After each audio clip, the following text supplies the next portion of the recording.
Alors, voici l'exercice du jour, tout frais, tout frétillant, et vraiment, vraiment frais. Je ne sais pas si on en sortira frais, mais en tout cas, il est tout frais. Alors, on va regarder les endomorphismes de Mn2K qui commutent avec la transposée. Donc, regardez, on part d'un corps K quelconque, N, bon, un entier strictement positif pour ne pas être en dimension 0. C, ça va être, pour l'instant, l'ensemble des phi dans AND de Mn2K, donc les endomorphismes de Mn2K, qui commutent avec la transposée, tels que, quel que soit A, bien sûr, pour toute matrice carrée, phi de transposée de A, c'est la transposée de phi de A. Bon, il est assez clair que c'est un sous-espace vectoriel de AND de Mn2K, bon, je vous laisse le vérifier, et on veut en calculer la dimension. Alors pourquoi j'ai flashé sur cet exercice? Parce que il a, on va dire, trois façons d'être exposé très joliment. Une façon dans le cadre de la leçon sur la dualité, une façon si la caractéristique est différente de 2 dans la leçon sur la diagonalisabilité, et là, si la caractéristique est égale à 2, alors que c'était simple dans le cadre de la dualité, mais dans le cadre d'une leçon très difficile sur la trigonalisabilité, disons qu'il y a un moyen de le voir dans le cadre où la caractéristique est égale à 2. Donc, bon, on en parlera un petit peu sans rentrer dans les détails, mais c'est intéressant, et il y a ces trois visions-là.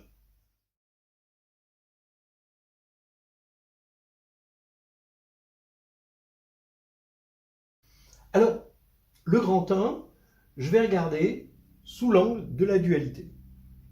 Et c'est vraiment intéressant parce que ça nous montre que ça nous oblige à utiliser des objets que généralement les étudiants, les candidats, rechignent à utiliser alors qu'ils sont assez naturels. Bon, bien sûr, ils sont nouveaux, donc voilà, faut fluidifier tout ça. Regardez. Je vais d'abord regarder phi de A, ce que j'appelle phi de A, et ça va être une matrice. Donc, elle a des coordonnées. Ces coordonnées, je vais les appeler phi ij de A. Mais comme phi est un endomorphisme, phi ij de A, ça va être un élément de K qui va être linéaire en A, forcément. Et donc, ici, on va avoir une forme linéaire.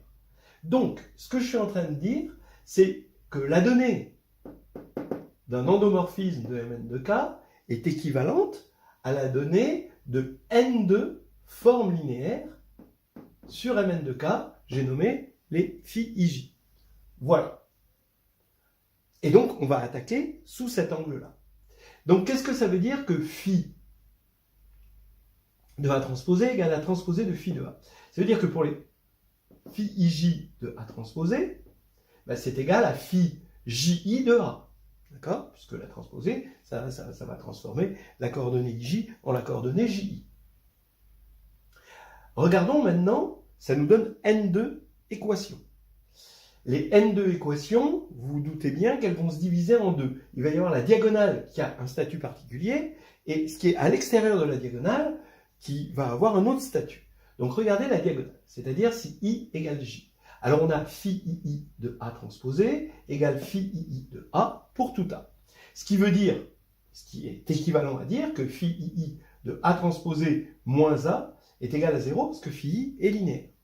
Mais ça, pour tout A, on reconnaît, ça veut dire que phi ii s'annule sur le sous-espace im de t moins i, moins identité. Alors ce que j'appelle t, c'est la transposée, c'est l'endomorphisme transposé, et l'identité. Donc ici, vous avez grand T de A, moins identité de A, ça fait T moins identité de A, et l'ensemble des T moins identité de A, quand A parcourt Mn de K, c'est exactement im de T moins identité. Donc phi ii s'annule là-dessus, c'est-à-dire que phi ii, c'est dans l'orthogonale de im de T moins identité. Donc maintenant, vous comprenez, je cherche ici certaines dimensions de C qui est là-dedans. Mais au lieu de le regarder là-dedans, je vais regarder les dimensions là-dedans. parce que j'ai un isomorphisme d'espace vectoriel. Alors maintenant, phi i, déjà, donc pour une composante, quelle est la dimension? Eh bien, pour calculer im de t moins identité, pour calculer cette dimension, je vais calculer la dimension du ker. Parce que ker de t moins identité, ça veut dire que c'est les matrices telles que la transposée de A est égale à A. Donc ça, c'est les matrices symétriques. On sait tous la tête qu'a une matrice symétrique. Et la dimension, c'est le nombre de paramètres indépendants qu'on a dans cet ensemble. Et on voit bien que c'est n plus 1 sur 2. Il suffit de donner la diagonale et en dessous de la diagonale. Et ensuite, la partie supérieure va être définie par la partie strictement inférieure. Donc, en fait, vous avez n plus 1 sur 2 comme dimension. Ça, c'est bien connu. Donc, maintenant, ça veut dire que im, ici, va être de dimension n2 moins ça, mais l'orthogonale de im va être n2 moins n2 moins ça, donc ça veut dire que la dimension du sous-espace là-dedans que doit parcourir phi i, ça va être n plus 1 sur 2. Voilà. D'après la formule du rang et d'après la formule de l'orthogonale, qui se compense. Très bien. Donc, pour chaque i, on va avoir C va nous donner là-dedans un sous-espace de dimension n plus 1 sur 2. Maintenant, si i est différent de j, alors regardez, phi ji de A est égal à phi ij de A transposé. Donc phi j rond t. Bon. Alors, remarquez que quand on compose à droite par un endomorphisme, une forme linéaire, c'est t transposé de la forme. D'accord ? C'est ça la définition de la transposée d'un endomorphisme. Ça fait du bien de se le rappeler. Et surtout que là, c'est vraiment, regardez, c'est pas souvent qu'on tombe dessus, mais on a la transposée de qui? Eh bien, de l'endomorphisme transposé. Donc c'est une vraie vanne de geek, et non, quand même, elle est bonne. Hein.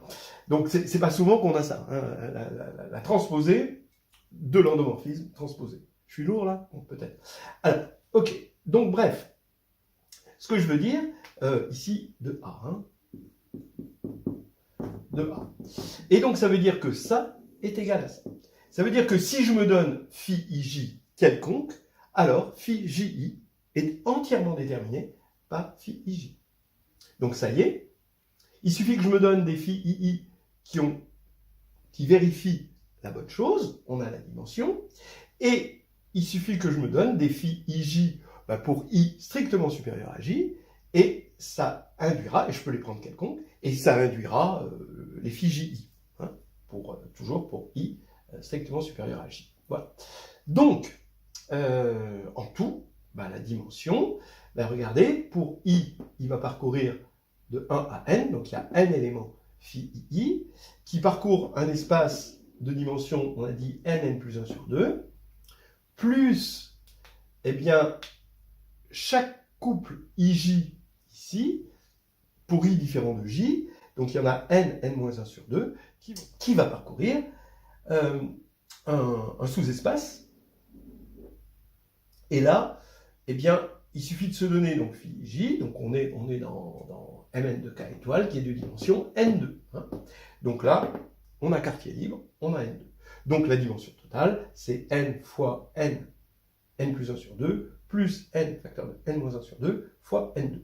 Et quand on réduit ça, ça fait n2 sur 2, facteur de n2 plus 1. Voilà déjà la première méthode par la dualité.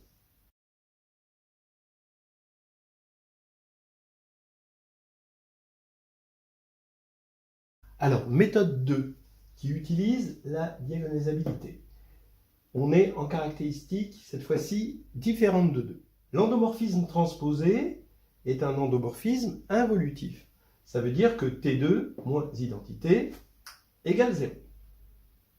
Donc T est annulé par le polynôme x2 moins 1, et x2 moins 1, ça fait x moins 1 facteur de x plus 1, comme 1 est différent de moins 1, parce que 2 est différent de 0, ça c'est simple et simple. donc T est diagonalisable. Voilà. Alors maintenant, on a une proposition générale qui nous dit que si U est un endomorphisme diagonalisable, donc sur un espace E, là c'est l'espace des matrices, mais ça peut être n'importe quoi, donc on suppose que E est somme directe des E lambda, les sous-espaces propres E lambda, quand lambda décrit le spectre de U. On va poser dim de E lambda, c'est la multiplicité géométrique de lambda pour U, on va poser égal à M lambda. Alors, l'ensemble des V qui commutent avec U, qu'on va appeler CU, c'est un espace vectoriel, c'est un sous-espace vectoriel de E, et qui est de dimension somme des M lambda carrés. La somme des carrés, vous voyez, la somme des carrés qui réapparaît, et qui réapparaît de façon cyclique depuis Pythagore. On a toujours une somme des carrés, et ça c'est quand même une chose qu'il faut bien photographier, la somme des carrés. Donc, un nouvel avatar de la somme des carrés, c'est la dimension du commutant d'un endomorphisme diagonalisable. Alors pourquoi c'est vrai? Je vais prendre une base de diagonalisation pour U, je prends une base qui est compatible avec la décomposition des E lambda. Ça veut dire que ici, la matrice de U, ça va être lambda 1, matrice identité, indice M1, jusqu'à lambda K, matrice identité, indice MK. Voilà. Les lambda I, ici, sont distincts. Le fait de dire que V commute avec U, alors ça c'est un grand classique que vous devez tous savoir si vous êtes à l'agrégation, ça implique que V stabilise chaque sous-espace propre de U. Le fait qu'il stabilise chaque sous-espace propre et que les sous-espaces propres sont ici bien découpés par notre base E, ça va impliquer que la matrice de V dans cette même base E va avoir une structure diagonale par bloc, où les AJ sont des matrices carrées de taille MJ, ou M lambda J, si vous préférez. Voilà, ça dépend. Bon, ici j'aurais dû mettre des J, bon, c'est pas grave. Maintenant, réciproquement, attention, il faut quand même faire la réciproque. Si on a V qui est donné par une matrice comme ceci, alors on vérifie par un calcul par bloc, parce que ça va toujours commuter avec ça. Donc chaque bloc va commuter avec son homologue. Et donc ça veut dire que globalement, par le calcul par bloc, cette matrice-là va commuter avec celle-là. Ça, c'est une propriété des homothéties. Alors attention, c'est ça l'homothétie. Ça n'est pas, globalement, c'est pas une homothétie. Mais c'est une homothétie par bloc. Bon. Ok, donc finalement, ça veut dire que au niveau matriciel, l'espace CU dans la base E va s'écrire comme ceci. Donc on voit tout de suite la dimension. Il faut faire la somme des dimensions des sous-espaces parcourus par les AI. Donc ici, c'est bien la somme des M lambda carrés, parce qu'on sait que la dimension de M n de K, c'est NK. Donc il faut faire la somme et on a ça. Bon, alors maintenant, ça veut dire quoi pour notre problème local? C'est que dim de C, il va falloir commuter avec T qui est diagonalisable. Ces sous-espaces propres, c'est les matrices symétriques, c'est E1, et les matrices antisymétriques, c'est E-1. Donc pour les valeurs propres, 1 ici et moins 1. Les matrices symétriques, la dimension c'est nn plus 1 sur 2. Les matrices antisymétriques, la dimension c'est nn moins 1 sur 2. Donc on va avoir nn plus 1 sur 2 carré plus nn moins 1 sur 2 carré. Et, miracle, ou pas, quand on développe, on retombe sur n2 sur 2, facteur de n2 plus 1. Alors le 3, attention, âme sensible, s'abstenir, parce qu'on va parler de table de Young.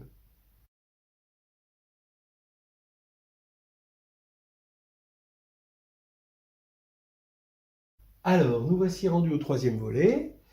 On a la caractéristique égale à 2. Donc, comme notre endomorphisme transposé vérifie T2 moins l'identité égale 0, il est annulé par x2 moins 1, mais cette fois-ci on est en caractéristique 2, donc c'est x moins 1 au carré.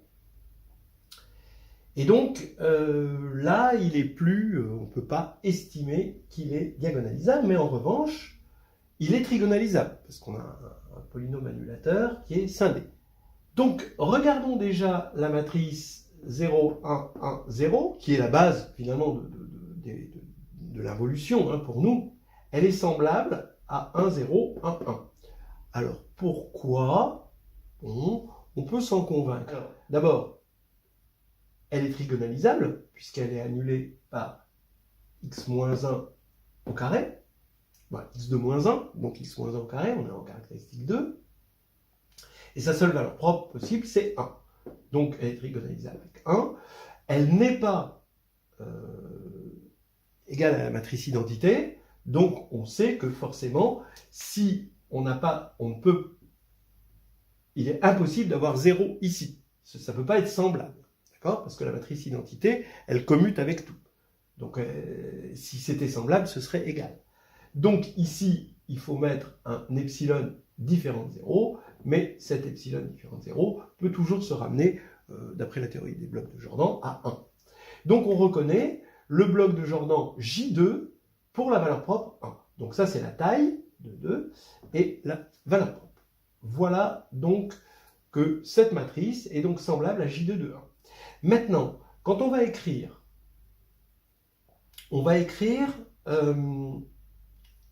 T.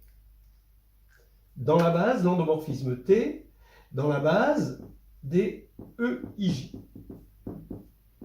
Alors, je vais commencer par les EII. Donc là, on a n éléments EII qui vont être stables par T. Et ensuite, les EIJ, donc je vais alterner EIJ et EJI à la suite. D'accord? Ce qui va faire que EIJ va vers EJI et EJI va vers EIJ avec I différent de J. Donc ça veut dire qu'il va y avoir n-1 sur 2 blocs de taille 2, d'accord, ici. Voilà la matrice de T dans la base canonique, mais réordonnée pour que ce soit joli. Donc finalement, comme ça, c'est semblable à ça veut dire que cette matrice est semblable à... Alors 1, ben, c'est le bloc de Jordan de taille 1, pour la valeur propre 1, qu'on va répéter n fois. Puis ici, on va avoir, à la place de ça, hein, on remplace par ça, c'est-à-dire par les blocs de Jordan de taille 2 pour la valeur propre 1. Donc il n'y a qu'une seule valeur propre, mais on a une forme de Jordan ici pour T. Alors, maintenant, quand on a la forme de Jordan, comment on fait pour calculer la dimension du commutant? Alors là, il y a un théorème, et encore une fois, Pythagore est avec nous. Hein, Pythagore, tu es là. C'est une somme de carrés. Une somme de carrés de quoi?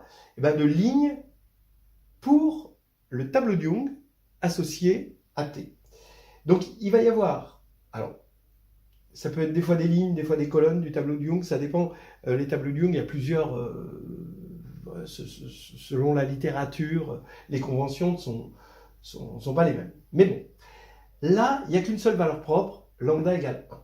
Ici, on va associer un tableau de Young. Comment on fait pour associer un tableau de Young? Soit on a la dimension des noyaux emboîtés et on écrit les choses par ligne, soit on a la taille des blocs de Jordan associée à une valeur propre et on écrit les choses par colonne. Ça, c'est la grande force du tableau de Young, cette dualité entre les lignes et les colonnes, et cette aptitude à faire de la combinatoire, d'accord, avec cette dualité. Alors, regardez, bah là, ici, comme on a les blocs de Jordan, eh ben, on va écrire les choses en colonnes. Donc, on a, donc les tableaux de Young, c'est des cases, hein, comme ça, et on va mettre n-1 sur 2 blocs de taille 2, donc tac, tac, voilà, ça, les blocs de taille 2 sont représentés comme ça, puis n blocs de taille 1. Et maintenant, que dit la dimension du commutant? Dit que pour chaque valeur propre, on va regarder la somme des carrés de la taille des lignes du tableau de Young. C'est-à-dire ici, il n'y a qu'une seule valeur propre, donc on ne fait que pour lambda égale 1, et on regarde la somme des carrés, ici, le nombre qu'on a ici au carré, plus le nombre qu'on a ici au carré. Ce qui nous fait Alors ça on peut le trouver dans Histoire hédoniste de groupe et de géométrie, pas Nouvelles histoires, mais Histoire hédoniste, le tome 2, voilà, et dans le chapitre 2, on voit comment on fait ça. Alors ici, on fait la somme des carrés, mais ici, on a n-1 sur 2 plus n, donc ça fait n plus 1 sur 2, qu'il faut mettre au carré, plus n-1 sur 2 au carré. Encore une fois, ça fait n2 sur 2, facteur de n2 plus 1. Voilà.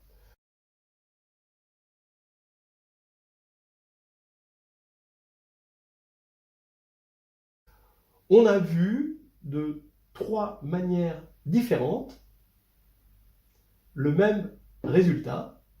La dualité, vous voyez sa puissance quand même, hein, elle nous a permis de faire les choses hors caractéristiques, et la réduction nous a demandé de scinder ça en deux. Voilà, ça m'a paru être un exercice frais et joyeux, et sympathique à présenter pendant cette période difficile qui précède les oraux.